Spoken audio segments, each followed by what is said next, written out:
Why was everyone ignoring her at the briefing table? Serena Miles sat alone at the end. Just another uniform in a sea of louder ones. Around her, recruits joked, bragged, traded jabs over who would break first in the mud. She didn't speak. She didn't need to. She had already heard everything that mattered. None of it said to her face. They called her featherweight, not to her directly, not at first, but it floated through the barracks like smoke under a door. Soft, weak, a joke in a uniform. Paris Island wasn't built for softness. The air carried the sting of salt and sweat. Even the fog rolled in like it wanted a fight. And Serena? She just stood still as the sun rose behind it all. Her back straight, her boots planted, eyes forward, present, but invisible. She wasn't built like the others. 5'5", 125 pounds on a good day. No booming voice, no square jaw, no chest thumping. Declarations about honor or blood or battle. She didn't try to match them. She moved precisely. Ate quietly, slept in silence, when others grunted through drills. She breathed, and they noticed. Not in the way people remember greatness, but the way they sent weakness. Private Lang called it on night 3. 3 days tops, he whispered. She can't even lift her gear. Someone laughed. Someone always did. Sergeant Collins noticed her too, but not with interest. With suspicion in his eyes, recruits were either rising or cracking. Serena just hovered somewhere in the middle, quiet as breath. That was dangerous in its own way. But what no one knew was that she wasn't trying to be invisible. She was trying not to explode. The dog tags around her neck didn't belong to her, not originally. They were Corporal Luke Miles's, her older brother, KIA, Fallujah. She was 16 when they folded the flag at his funeral and placed it in her mother's hands. Serena hadn't cried that day, not because it didn't hurt, but because something broke so deeply, the tears didn't reach the surface. That was the day she stopped dreaming and started preparing. The next morning, the bugle blew and chaos answered. Boots on concrete, lockers slammed, shouts in every direction. Recruits scrambled into formation as the humid dawn pressed against their skin, double time to the pit. Collins barked, mud clung to their socks, sand filled their shirts. Serena kept pace near the front, never leading, never trailing. Just steady. She always was. Pick it up, Miles. Collins roared. You trying to get a free pass to failure? Yes, drill sergeant. Her voice was calm, mechanical, not defiant, not afraid, just measured. Lang sneered as he jogged past, flicking mud across her thigh. Try to keep up, princess. She didn't answer. She never did. At the pit, they dropped. Push-ups in wet sand, burning arms, screening shoulders. 100, then 2. Every time someone faltered, Collins made them start over. By the end, some were wheezing. Others shaking, Serena? Still moving, quiet even, her breath low and controlled. Like she was somewhere else entirely. Collins hovered in front of her. You got something to prove, Miles? No, drill sergeant. You sure? I've seen tougher-looking twigs snap. In less wind than you're breathing. She didn't answer. That was her answer. Back at Chow, they whispered again, feather. Laughter followed. She took her tray, sat at the end of the table, and ate without looking up, one bite at a time, fork steady, shoulders straight. Across from her, Sanchez, one of the few who hadn't joined in the mockery, leaned in. You gonna say something? Or are you mute too? Serena glanced up. No, she said, just focused. Sanchez raised an eyebrow. On what? Serena didn't answer. She finished her food, stood, and left. In the barracks, she reached into her bag, found the photo. Her and Luke in uniform, arm around her shoulder. She was 13, smiling back then. She hadn't known yet what war would steal. Luke had taught her how to throw a punch, but her grandfather taught her how not to need one. You don't have to look dangerous to be dangerous, he once told her, his voice like gravel and quiet thunder. You just have to know when to strike. Serena remembered. She always remembered. That night, the whispers returned, but they didn't land the same. They slid past like wind through trees, static, and static never broke focus. She wasn't here to make friends, or prove Lang wrong, or even win. She was here to bury her brother's ghost by becoming what he never got the chance to finish being, a king. Marine, week 2 came. The nickname stuck harder. Feather. Jensen loved it. Loud, broad-shouldered, and always the first to shout during drills. He treated Serena like background noise until she started finishing drills ahead of him. He noticed then, Feather's gonna blow away in the next ruck, he laughed. Loud enough for everyone to watch him to. Here, no one stopped him. In the corps, names mattered. They stuck like rank, shaped how you were seen, and more importantly, how you were dismissed. Feather. If I wanted yoga, I'd go to California. An instructor balked one morning as Serena moved through rifle drills. She nodded, executed perfectly, said nothing. Lang kept pushing too. You ever held a real weapon before, Feather? He sneered during cleaning exercises, or just nerf. Guns? Still, she never cracked, never yelled, never retaliated. But she noticed. Every insult became another breath to hold, another ember to save. She was building something. They just didn't see it yet. Until someone poured sand into her boots and her underwear drawer. Childish, pointed, clear. You're not one of us. Sanchez shook her head when she saw it. You gonna say something? No point, Serena said. That was Jensen. You know it. So do they. Sergeant Collins heard the word feather duster during locker checks that night. Looked right at Lang, then at Serena.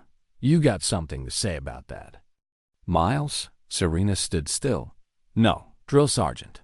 You gonna let him call you that without fighting back? No, drill sergeant. Then what the hell are you doing? Serena didn't blink. Waiting. Collins paused. There was something in her tone. Not weakness, not defiance. Just certainty, like she already knew the ending that night. Serena sat under the stars behind the barracks. Technically, she wasn't supposed to be there, but she didn't care. The rules felt smaller than the storm inside her chest. She held her. Brother's tags again, cold against her skin. Luke would have punched Jensen by now. But she wasn't Luke. She wasn't a ghost because she vanished. She was a ghost because she endured. Her strength was discipline. Her silence was a weapon. And every day they underestimated her was one more day she got stronger. She remembered losing her first tournament at 11, coming home in tears. I blocked every hit. She told her grandfather, Then why did you lose? He asked. Because I didn't fight back. He nodded. Exactly. Control without action is only half the blade. Serena hadn't forgotten. She was waiting, and she wouldn't wait much longer. Because soon, the fight would come to her. And when it did, she would only need one strike. How long could someone be silent before the silence became deafening? By the 3rd week of training, Serena Miles had spoken fewer than a dozen full sentences. Most of the platoon assumed she was shy. Some thought she was slow. Others didn't think of her at all, except when they needed a target. But Sergeant Collins was watching now, closely, not because she impressed him yet, but because she hadn't broken. Not when they mocked her weight, not when they sabotaged her gear, not when they dumped sand in her boots like a child's prank, and when asked why she hadn't fought back. She'd simply said, waiting. Collins didn't know what unnerved him more, her patience, or the fact that it wasn't fear holding her back. Then came the combat scenario. 4 recruits to a squad, Serena, Jensen, Lang, Sanchez. It felt like a trap or a test. Obstacle navigation, gear recovery, simulated enemy contact. No instructor said it out loud, but everyone understood what it really was. A stage. Lang didn't hide his contempt. Feather's gonna get us killed, he muttered. Slinging his pack over his shoulder, Sanchez rolled her eyes. Shut up. But Serena said nothing. She adjusted her straps, checked her laces, measured her breath. Then they moved out. The course was brutal. Low crawls through barbed wire, hoisting gear over walls slick with sweat and mud, pushing through thorn brush, timed movements under simulated fire. Jensen barked orders like he was all ready. A corporal, Lang charged ahead, cocky and careless. Sanchez kept up, Serena. She was the only one not breathing like a freight train. But halfway through, the noise shifted. Jensen misstepped, rolled his ankle on the edge of a dry ditch. He grunted but didn't fall, kept moving, pretended it didn't happen. Serena saw it immediately. Lang laughed. Knew all that muscle was for show. Sanchez growled back. Shut your damn mouth and help him. Serena didn't wait.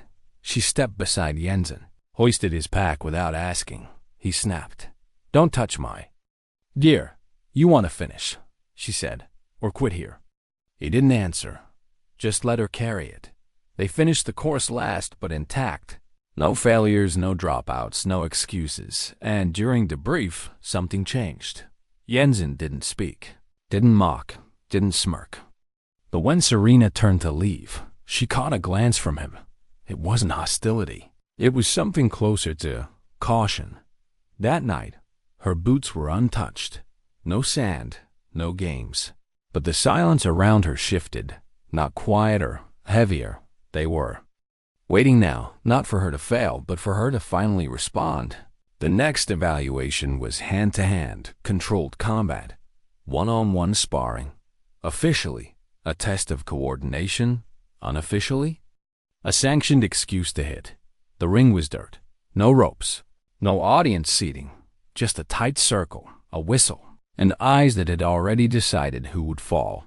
Jensen went early, dropped his opponent in 15 seconds. Lang danced circles around. His, mocking the whole time. Serena watched from the edge, helmet under her arm.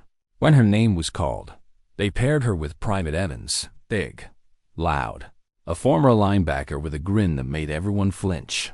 You sure you're in the right place, little girl? He said, cracking his knuckles. She didn't answer. The whistle blew. Evans charged, all size and speed. Serena shifted, didn't strike, just redirected. Let his weight pass her like a wave against a pier. He turned, laughing. That all you got? He came again, grabbed her arm mid-move, slammed her into the mat with a satisfying thud. The crowd roared. Serena lay there, still. 2 seconds. 3. Then she rolled up, calm, and reset her stance. No complaint, no glare. Gates blew the whistle. Enough. She nodded, stepped out, dusted off, back in the mess hall. The rumors bloomed like fungus. Jensen told it with gusto. Feather went down without throwing a single punch. Lang grinned. She'd lose a fight with a scarecrow. Even Sanchez didn't say much, just looked away. Serena sat alone that night, spoon in hand, cold mashed potatoes untouched in her mind. She wasn't at the table anymore. She was 11, sitting cross-legged on a dojo mat, her grandfather standing beside her, her face red with frustration. I blocked every hit. She'd snapped after losing her first spar. Her grandfather just looked at her, calm, still, disappointed. Then, why did you lose? Because I didn't fight back. Exactly. Control without action is only half the blade. That night, Serena wrote a letter. One line stood out. I think Luke would be proud of how long I've waited. But tomorrow, I think he'd be prouder. If I finally answered, fate must have read it. The next day, Sergeant Gates called for volunteers. A demonstration match, 5 opponents, 1 center. Jensen stepped forward. Lang 2. Then Evans, 2 more followed. Gates scanned the platoon. Anyone else? Silence. Then Serena raised her hand. Laughter, groans, even an audible, she's gonna die out there. Gates held up a hand. 5-on-1, 1-minute rotations. She's the center. Confused looks. Something wrong? He asked. No, drill sergeant, they all said. Serena stepped into the dirt ring. Didn't glance at Jensen, didn't blink at Evans. Didn't show fear. She just stared at the ground beneath her boots. Now I answer, she thought. The whistle blew. Jensen rushed in, wide hook, full of swagger. Serena caught his arm, pivoted, swept. His body hit the dirt like a sack of bricks. The crowd gasped. Evans ran next, angry, heavier. She led him close, slipped under his weight, twisted, lock, drop. Face first into the dirt, Lang hesitated, then lunged. Sloppy, furious, Serena ducked, swept, and he crumpled in one smooth arc. The last two tried together. She moved between them like smoke. One became a shield. The other collided. 30 seconds, all five down. No blood, no screams. Just stunned silence. Gates didn't blow the whistle. He just stared. Serena stood, breath slow, calm, measured. Jensen got up, jaw tight, but he didn't speak. He nodded. Respect, the real kind. Gates finally asked, "Where the hell did you learn that?" Serena looked at him. "My grandfather taught me, drill sergeant." "You planning to show us what else he taught you?" "No, drill sergeant. Why not?" "Because I only use it when I have to." A murmur rolled through the platoon. It wasn't cocky. It wasn't prideful. It was just true. That night, in the barracks, no one called her Feather. They started calling her something else, Ghost. What do you carry when you're too tired to carry yourself? The gauntlet was coming. 48 hours of continuous testing. No sleep, no breaks, no mercy. It stripped you down to bone and breath, and for some, it was the end. The night before, Serena Miles lay awake in her bunk, lights out, barracks humming with tension. She stared at the ceiling, boots polished beside her bed, hands resting flat on her chest. No one spoke to her, not because she was feared, not anymore, because respect makes people quiet. Ghost. They called her now, not Feather, not Princess. Ghost. The one who didn't yell, didn't swing unless it mattered. The one who dropped 5 men in half a minute with barely a sound. Even Lang stopped laughing. Jensen gave her space. Others watched her like she was something they couldn't quite name. Serena didn't think about them. She thought about Luke. His last letter still lived in her memory, word for word, written in blocky pen, edges worn soft from the fold. They think I'm brave because I don't show fear. Truth is, I'm scared every day, but I keep moving anyway. That's what matters, right? She breathed deep, in, out, felt the weight of her brother's tags against her chest. That weight never left her. The gauntlet began before sunrise. No bugle, no yelling, just 2 words whispered in the dark. Gear up. 12 miles, full pack, in silence. The march was brutal. The sun hadn't risen, but sweat already clung to every surface. Blisters bloomed beneath boots. Heat crawled down their spines like ants. One recruit dropped out by mile 2. Another twisted his knee and sobbed behind his arm. Serena kept pace. Second row, never front, never last. Her breath was steady. Her eyes locked on the horizon. Every step, a memory. Every ache, a tribute. She had done worse before sunrise in her grandfather's backyard. The instructors noticed. She doesn't flinch, one whispered to another. She doesn't even breathe loud, the other replied. She's dangerous. And no one saw it coming. Obstacle navigation came next. Wire crawls, rope climbs, walls, water. Jensen punched the dirt after slipping on the 4th climb. Lang snapped at someone during a navigation check. Sanchez pushed through a river crossing. With a cut above her eye, Serena moved through it all like breath through a reed. Quiet, sharp, measured. She wasn't fast. She was flawless. By hour 32, food was a memory.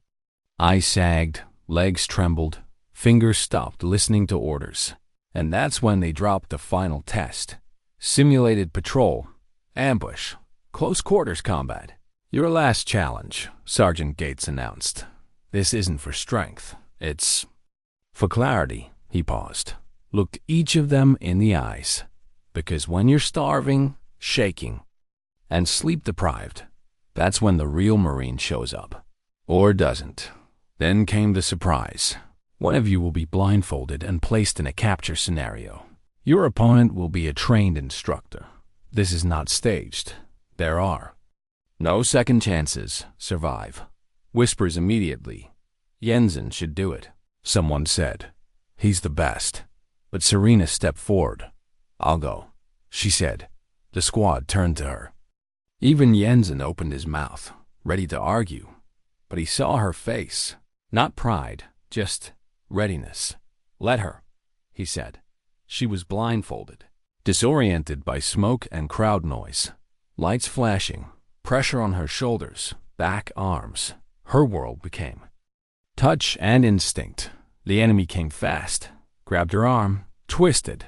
She dropped with it, rolled, shifted weight, escaped. Then he grabbed again. Aggressive, professional. She didn't resist. She vanished. Pivot, elbow lock, counter, strike. The instructors leaned in. This wasn't textbook. It wasn't luck. It was legacy. The drill stopped early. The head instructor stepped into the ring. That's enough, the combatant objected. I'm not done. You are, the instructor said. She passed. Back at camp, her squad stared at her differently. No celebration, no high fives. Just quiet recognition. She hadn't just survived. She had taught them something. Power doesn't always need sound. At sunset, the final ceremony began. Sergeant Gates stood tall, holding the emblems they had all dreamed about. You've all earned this, he said. But one of you reminded us that power doesn't have to scream. He turned to Serena. Step forward, Miles. She did. He placed the Eagle Globe and anchor into her hand. Welcome to the United States Marine Corps. Ghost. She didn't cry, didn't bow. She just smiled. A little enough. Why did they clear the field like something sacred was about to happen? They called it a demonstration match, officially. A controlled exercise in multi-opponent engagement, unofficially. A test, not just of Serena Miles, but of everyone watching one. Week after the gauntlet, 2 days before graduation. The instructors were still talking about her blindfolded takedown. The footage had quietly made the rounds. She hadn't known. She wouldn't have cared. Serena never fought for show. But now, the ring had been freshly raked, the dirt leveled. Rocks cleared, not because the recruits demanded it, but because the instructors did. Everyone knew what was about to happen wasn't standard. Serena stood in the center barefoot by choice. She said she needed to feel the ground around her. 5 recruits. Jensen, Lang, Evans, Keller, Monroe. All top tier, all padded, all ready. But none of them were laughing. Simulated assault, Gates announced. Controlled force. No face strikes. No injuries and no pride. He let that last part hang.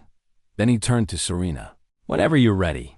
She didn't speak. She bowed to the sergeant, then to each opponent, and waited. Evans moved first. Always did. Big, aggressive. Impatient, he lunged low, going for a takedown.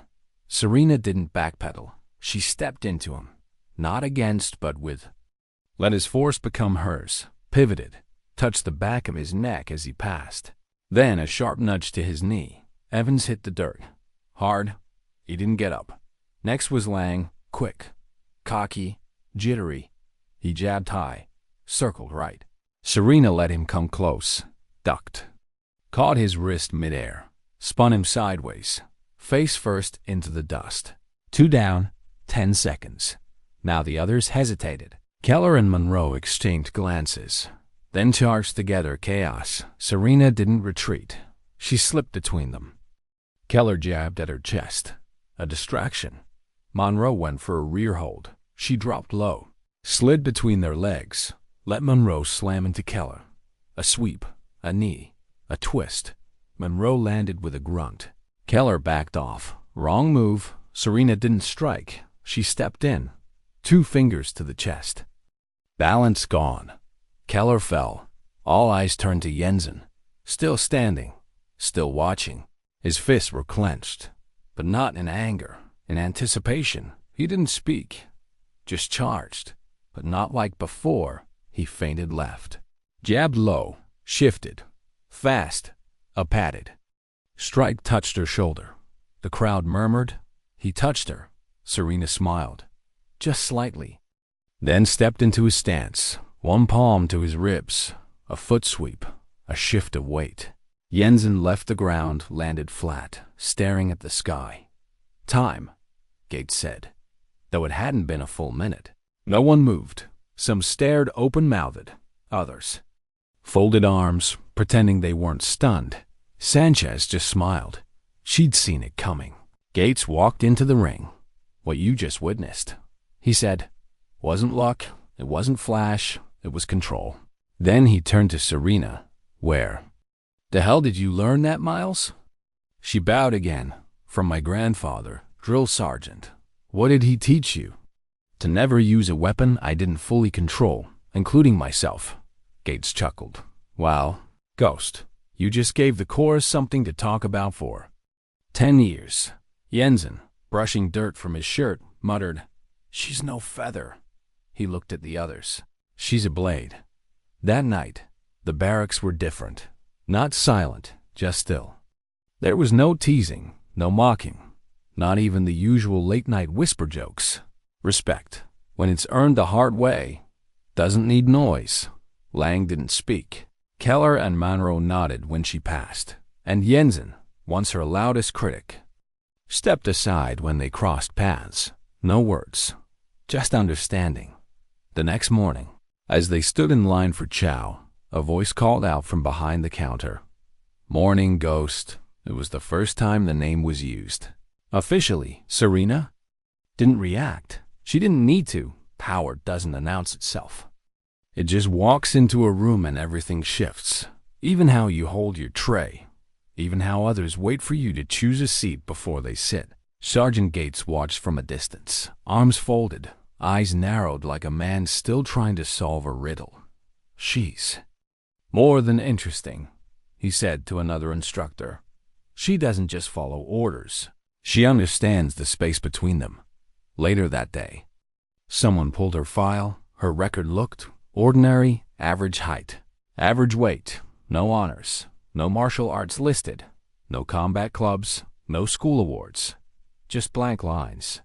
But now, those blank spaces were starting to mean something. Not absence, restraint. Not emptiness, readiness, and that afternoon, a captain arrived unannounced. Never happened. Not unless someone was in trouble, or someone had done something that reached command. Recruit Miles, the captain said. Serena stepped forward. You've been observed during multiple evaluations. He said, your control, restraint, and judgment exceed expectations. She didn't flinch. Why didn't you list your combat background? Because I wasn't joined to prove anything, sir. You think it doesn't matter what you bring in? I wanted to start from the bottom, she said. Earn it without a story. The captain studied her face, then nodded once. After graduation, you'll be recommended for advanced hand-to-hand instruction. You'll assist in training incoming recruits. A pause. That's not an order, it's a recognition. Serena nodded. Thank you, sir. He left, quietly, as he walked away. Jensen appeared at her side. I used to think being loud meant strong, he said. She didn't respond. He continued. Then I met someone who made 5 of us look like toddlers with pool noodles. She almost smiled. You weren't that bad. He laughed. No, we were. He glanced at her, and I'm glad. Serena looked toward the horizon, thought of her grandfather, the bell on the tree branch, the cold mornings, the wooden sticks. What I have, she said quietly, isn't just training. Jensen leaned forward. Ben, what is it? She didn't look at him when she answered, it's knowing what losing feels like and carrying it. Why did no one sit beside her after graduation? It wasn't fear. It wasn't distance. It was gravity. The morning came dressed in ceremony. Dress blues, Gleaming boots, crisp flags snapping in the wind. Parents packed the bleachers. Cameras clicked. Names echoed across the parade deck like promises finally kept. Miles, Serena, no applause. Marines don't clap at graduation. But there were whispers people had heard. The story of the final one match. The silent recruit who flipped the strongest in the squad without ever shouting a command. The girl. With the dog tags around her neck that didn't belong to her. The one they called Ghost. She stood second row. Not in front, not in back. Exactly where she chose to be, balanced. When the ceremony ended, families approached her, not for pictures, but for something quieter. A mother stepped forward. I heard you helped one of the injured boys during the gauntlet. That was my son. Serena shook her head. He made it on his own, but the mother smiled anyway. Sanchez found her by the flagpole, dress uniform, eyes soft. You could have been honor grad, she said. Why didn't you accept the nomination? I didn't want the spotlight, but you earned it. Serena's voice was gentle. I earned the silence that came after. Later, she received her placement packet, a sealed envelope from command. Inside, an invitation. You are to begin preparatory training as a close combat instructor. Camp Pendleton, report date. TBD.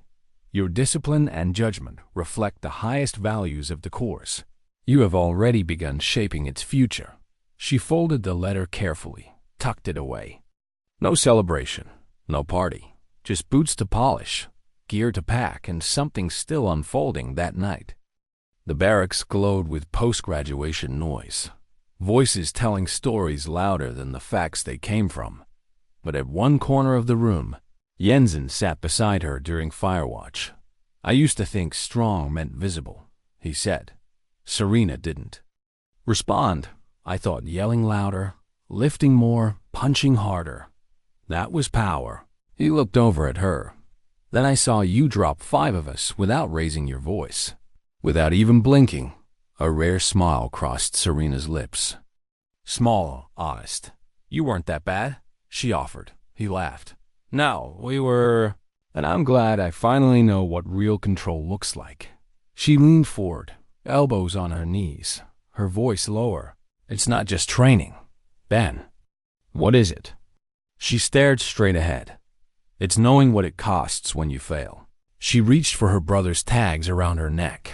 It's carrying that weight. And choosing not to drop it, Jensen went quiet, then nodded. They're calling you Ghost in the next company already, he said. Let them. Better than Feather. She turned to him. No anger, just truth. You were wrong about me. No. But I needed you to be. Graduation ended. But not her story. The first morning at Camp Pendleton wasn't ceremony. It was concrete, wind and silence. No one greeted her. No one welcomed her with cheers or recognition. Just a folded uniform on a cot, a nameplate that read CPL Miles, and a file stamped Close Combat Division, Rotation A, her class. 30 new recruits, 29 men, 1 woman. None of them knew who she was. Not yet. That morning, she stood on the mat, fatigues plain, no stripes showing, arms folded. The head instructor barked. You're about to meet someone who doesn't need to yell to be heard. Pay attention. You're standing in front of a ghost. The recruits glanced at each other. One of them, tall, broad, young, whispered to the guy beside him. She doesn't look like much. She turned her head slightly. He froze. She had heard, said nothing. Then she stepped forward. I'm Corporal Miles, she said. Your combat instructor. Her voice was steady, calm, barely above normal volume, but it filled the space. In 3 weeks, you will either control your body, or it will control you. She let that settle. No theatrics, just truth. That's not philosophy. That's survival. They shifted. Some crossed arms. Some tried to smirk. Your task today, she said, is to survive 1 clean sparring. Round against me. She pointed to the tall one first. If you win, she added, you're excused from drills for the rest of the day. He smiled. Overconfident, stepped forward. His name was Carson, football player. Karate black belt from a strip mall. Backyard fight champion. He lasted 6 seconds. A feint, a pivot, a sweep. He landed flat on his back, blinking like he had never been hit by gravity before. The second recruit stepped up. 8 seconds. The third. 4. By the time she had dropped the 10th, the others didn't speak. They didn't even shift their weight. They just stared, because what she showed them wasn't pain. It was inevitability. She moved like water, struck like thunder, never shouted, never raised her hands higher than necessary. She wasn't angry. She wasn't dominant. She was simply complete. At the end of the session, one of the younger recruits raised his hand. "Corporal Miles, where'd you learn that?" She scanned their faces, young, uncertain, afraid to breathe wrong. "I was taught by someone who didn't speak unless he had to," she said. "He told me something I never forgot." They leaned in. Fighting well isn't about power. It's about choice. Her eyes swept the room. You don't win because you're strong. You win because you don't waste movement or time or doubt. Silence. And if you're lucky... She turned toward the exit. You only need one strike. That night, the barracks buzzed. Rumors began. Stories bloomed like wildfire on dry leaves. That Corporal Miles had once taken down 5 recruits in under a minute. That she'd gone through Paris Island with her boots tied shut. That she could stop a fight with a look. No one could prove the details, but it didn't matter. Because legends don't need facts. They just need to feel true. And when Serena moved, what they felt was reverence. Why did the other recruits start standing straighter when she walked by? They didn't know exactly when it started. Maybe after the 3rd sparring session. Maybe after that moment in drills when she corrected someone's stance with a whisper. And a single guiding touch, and they suddenly moved like a different person. She never bragged, never corrected to humiliate. She just showed, quietly, precisely, always watching. In the training grounds of Camp Pendleton, Serena Miles moved like a shadow with purpose. Most instructors yelled. She didn't. Most warned. She prepared. And now, even the cocky recruits who once tried to size her up were listening more than they talked, especially the women. There was only one female recruit in her class, Elena Rivera, small, sharp-eyed, nervous during drills. She was always a half-second late, always gripping her gear too tightly. She spoke in half volume. She fumbled on weapon checks. Some of the guys started calling her Mouse, not to her face, but loud enough Serena noticed. She always noticed. One night during gear inspection, Serena waited until the squad had dispersed. She walked quietly beside Rivera, matching her step. "You're not here by accident," she said. Rivera looked startled. "I'm trying." Serena nodded. "Everything feels heavier here." "I know." Rivera looked down. "They call me Mouse." Serena raised an eyebrow. "Let them. A mouse knows every hole in the wall. A lion only knows how to roar." Rivera didn't smile, but her shoulders straightened just slightly, and that was enough. Weeks passed.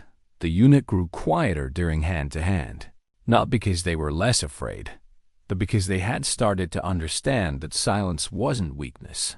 It was a weapon. One afternoon, Sergeant Michaels approached Serena. After a demonstration, "You were born for this." She shook her head. "No, I was forged." He tilted his head. "What's the difference?"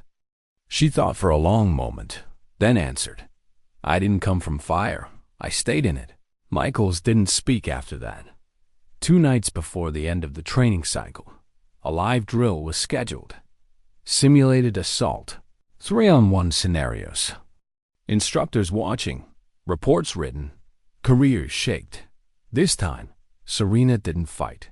She watched. Rivera stood in the center of the mat. 3 male recruits circled her. Serena said nothing. Didn't flinch. Didn't nod. She just folded her arms. The drill began. Rivera let one recruit lunge. Let him pass. redirected another, used his weight. Moved like she'd studied something older than the room itself. The third tried to wrap her arms. She slipped, dropped, reversed. Two were down. One was winded. All three stood in disbelief. The instructors glanced at each other. Serena stepped forward when the drill ended, placed a hand on Rivera's shoulder. "You moved like you meant it." Rivera didn't grin, didn't glow. She simply said, "I listened." That night, the mess hall was full of noise again, but a different kind. Less bravado, more questions. "Did you see Rivera move?" "She's like a mirror of ghost." They never said Serena's full name anymore. They didn't need to. The next morning, Serena received her transfer papers. An elite reconnaissance unit, a promotion, a path forward. She didn't pack immediately. She walked the training grounds, quiet, alone, watched the next batch of recruits arrive. Loud, twitchy, uncertain, new uniforms, new stumbles. New hunger behind young eyes. One of them tripped on the gravel, cropped his gear, laughed it off with a curse. Another adjusted her straps 3 times before stepping forward. Somewhere in that line, she knew, was another ghost in the making. Another girl no one would expect. Another quiet breath waiting for the right storm. She didn't say goodbye to the squad, didn't shake hands, didn't ask for a speech. She just folded her gear. Wrote her name on the chalkboard inside the hand-to-hand hut. Instructor, CPL Miles, and beneath it, just one line. Control without purpose is just posing. As she stepped onto the outbound transport, Rivera stood at attention nearby, not saluting, just standing, as if she understood, as if she knew this wasn't the end of something. It was the echo of something still growing. And when Serena glanced back one last time, she didn't smile, she didn't wave, she just breathed, calm, grounded. Still, the kind of breath you take after planting something in the earth and trusting it will grow. Because she hadn't just trained recruits, she'd left behind silence, and in that silence, they'd all started to hear themselves. How do you measure a life that doesn't want to be remembered? Serena Miles didn't chase medals. She didn't pose for group photos. She never asked to lead, and yet, she kept ending up at the front. After Camp Pendleton, her transfer took her to a classified reconnaissance unit, stationed in the Sierra Divide altitude training. Night missions, classified objectives, names that never made it to headlines. There were no parades, no mottos, just silence, shadows, and skill. Exactly her kind of war. She slipped into the team like breath into a mask. No one asked questions. Not because they didn't want to, but because something in the way she moved told them, this one doesn't talk unless it's needed. Within weeks, the squad stopped doubting her. Then they started following her. She was never the loudest in the room, but when plans went south, when things fell apart, people looked for her eyes, and when the eyes were calm, so were the hands. Serena operated on instincts sharpened by years of waiting. She didn't flinch under pressure. She didn't rattle when things got loud. And most of all, she didn't lose herself in glory. She lost herself in clarity. That's why, when the Joint Forces Command scheduled a joint training exercise between elite units, her name ended up on the list. She didn't volunteer, but she didn't decline either. She was flown to a cold-weather training base in the northern range. Mountains stitched with fog, snow biting at every step, and wind that felt like warning. Her job? Demonstrate modern close-quarter control tactics to Special Forces instructors. The real kind, the ones who'd seen things they weren't allowed to name. She was the only female instructor on the sheet. Didn't matter. She stepped onto the mat, wrapped her hands, and waited. Across from her, a veteran sergeant, broad-chested, grizzled, full of quiet doubt. "You sure you want to do this?" he asked, not cruelly, just unconvinced. Serena nodded once. The first move came fast. A sweep, a pin, a textbook takedown. He was good, but he was predictable. She didn't overpower him. She let him fall, again and again by the third reset. He stood slower. By the fifth, he didn't speak. He just nodded. The sixth ended with him flat on the mat, staring up at the metal ceiling. He didn't get up right away. Didn't need to. Where'd you learn that? Someone whispered from the side. She didn't look at them when she answered.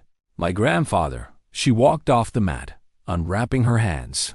No applause, just silence.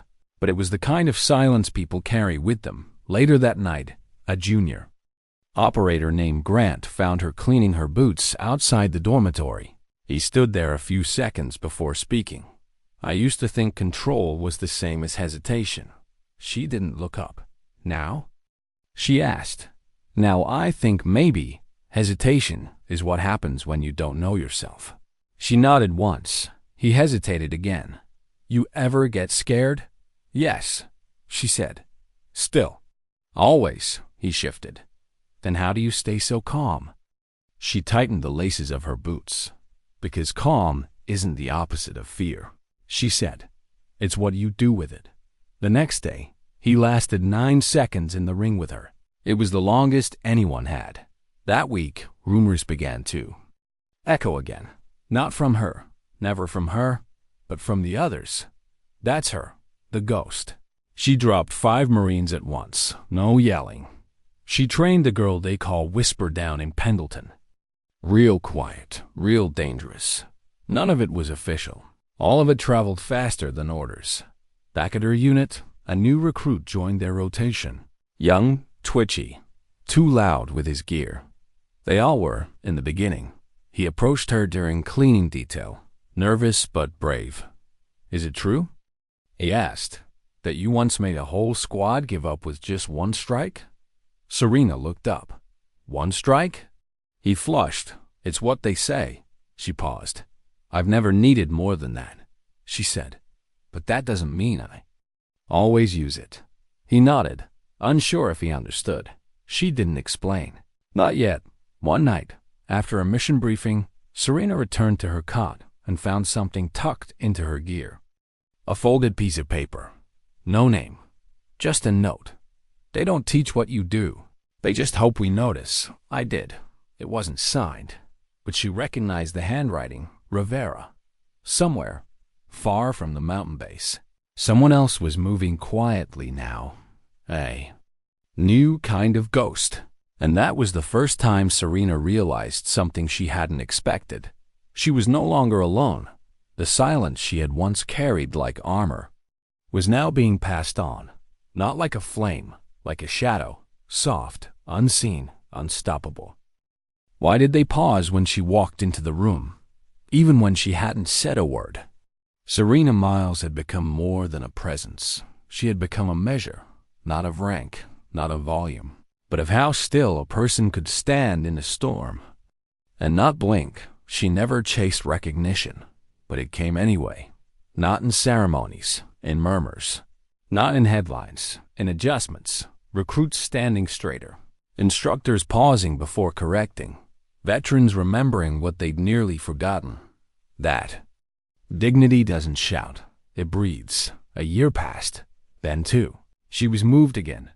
Black Ops adjacent, advisory role, light rotation, occasional deployment. No title she wore ever lasted long, because whatever they called her, operator, instructor, ghost, the name didn't matter. Her effect did. When things went loud, others reached for bigger guns. Serena listened. When fear made them sprint forward, Serena stayed still. And when leadership crumbled in chaos, they turned to the one who hadn't spoken yet, because sometimes the most dangerous person in the room is the one watching everything.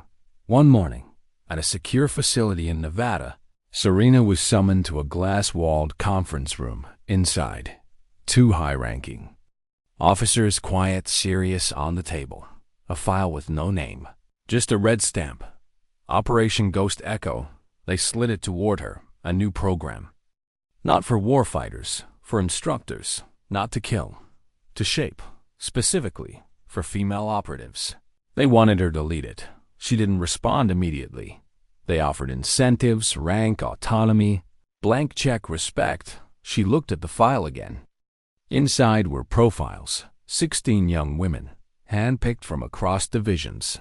Some had combat scars. Some had records that looked like hers once did. One file caught her eye. Elena Rivera, now CPL Rivera. Recommendation for advanced training. Instructor potential noted. She flipped the file shut, looked up. "I'll do it," Serena said, but not to lead. The colonel tilted his head. "Then why?" She paused, to remind them that being overlooked can be a gift. 6 months later, a training compound in the Mojave Desert. No signs, no flags, just silence, sand, and a wind that sounded like breath. The recruits didn't know who their instructor was. They expected another hard-eyed, loud-voiced ex-Delta operator. What they got was Serena, plain fatigues, no medals, no greetings. Just a woman walking barefoot across the combat mat before dawn. "Good morning," she said. They blinked. She wasn't what they expected. She never was. "I'm Corporal Miles." She continued. "You won't learn to fight from me. Pause. You'll learn how to end fights. Before they begin, and if they begin. How to finish them with one decision." She turned to the first recruit in line. A girl barely out of high school. Quiet eyes. Bit her lip when nervous. "Step forward." The girl did. "Try to hit me." A nervous laugh. "I'm serious." Serena said softly. The girl threw a slow jab. Serena pivoted, redirected, stepped in, and tapped the girl's shoulder. Not hard. Just enough. The girl stumbled. Serena caught her. "No shame," she said. "Just lesson." The girl nodded, trying to hide the shake in her breath. "That feeling in your chest?" Serena asked. "That's not fear. That's opportunity." The rest of the recruits stared, not at her strength, at her stillness. By week 2, every one of them had hit the mat at least once, but not one of them had felt humiliated, because Serena didn't fight to win. She moved to teach. The lessons were quiet. No lectures, no war stories. She would tap a shoulder, shift a stance, correct a breath, and then walk away. And somehow, every correction stuck. Every mistake became memory. During evening drills, Rivera joined her, now an assistant instructor. Taller, still soft-spoken, but different now, like steel wrapped in velvet. "You ever think about what this would have looked like if Luke had lived?" Rivera asked her one night under the floodlights. Serena nodded. "Sometimes. What do you think he'd say?" Serena was quiet for a long time. "He'd ask why I didn't do it sooner." They both smiled, soft, sad, proud. "Do you regret waiting?" Rivera asked. "No," Serena said, "because waiting gave me the blade." 1 year later, Camp Echo opened officially. An elite combat instruction initiative, female-led, focused on control, ethics, and silence as strategy. It wasn't a headline. It was a ripple, but the right people felt it. Recruits started arriving from all over, some nervous, some bitter, some broken, all underestimated until they walked through the gate and saw a chalkboard by the entrance. Written in clear block letters. Loud doesn't mean strong. Fast doesn't mean focused. Strength isn't what you show. It's what you choose. CPL Serena Miles below it. Smaller. If you're lucky, you only need one strike. They didn't know her story. They didn't need to, but by the time they left, they moved differently. They stood differently. They listened differently. They had been trained not just by a warrior, but by a standard, not the kind you salute, the kind you carry, one quiet decision at a time. Because sometimes the most powerful legacy you can leave behind is silence so complete, the world leans in to hear it, and when it finally does, it finds not noise, but clarity, not strength, but choice, not war, but the person who never asked to be remembered, only to be understood. And maybe in the end, that's what Serena Miles always was. Not a legend, not a ghost, but a breath held, long enough to shape everyone who listened.